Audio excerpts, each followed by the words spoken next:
Shalom saudaraku yang terkasih di dalam Tuhan. Pada hari ini kita akan bersama-sama merefleksikan kebenaran firman Tuhan dengan tema Allah memperhatikan umatnya. Teks firman Tuhan terdapat dalam Keluaran pasal 2 ayat yang ke-23 sampai ayat yang ke-25.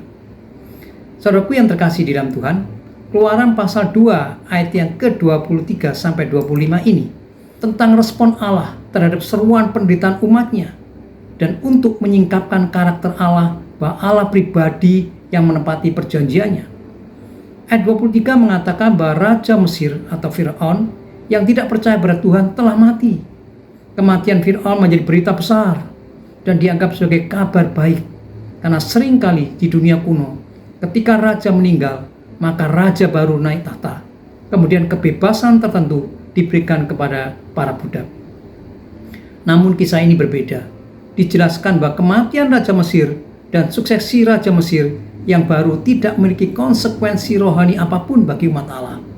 Bahkan dikatakan bangsa Israel berteriak. Kata berteriak biasanya digunakan ketika seseorang berteriak kesakitan dan penderitaan. Kita bisa melihat di dalam Bilangan pasal 20 ayat 16 dan Ulangan 26 ayat yang ke-7.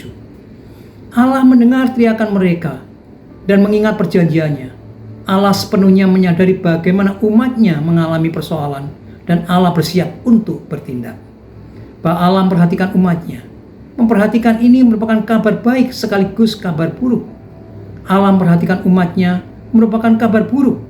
Ini adalah kabar buruk bagi pendosa, karena dosa tidak tersembunyi dari pandangan Allah. Kita bisa membaca dalam Matius 10 ayat 26 dan Ibrani 4 ayat yang ke-13. Allah murka apabila umatnya berdosa. Ini merupakan kabar buruk bagi pendosa. Allah memperhatikan umatnya merupakan kabar baik. Ini merupakan kabar baik karena berarti penderitaan kita tidak tersembunyi darinya. Dan Allah bergerak mendekati mereka dengan kebaikan dan belas kasih-Nya dan menyembuhkan dan mengubah hidup mereka. Dan Allah mengingat perjanjiannya. Perjanjian baru mulai darah Tuhan Yesus Kristus. Di dalam Lukas 22 ayat yang 20. Allah tidak akan pernah melupakan saudara. Dia tidak lagi mengingat dosa saudara.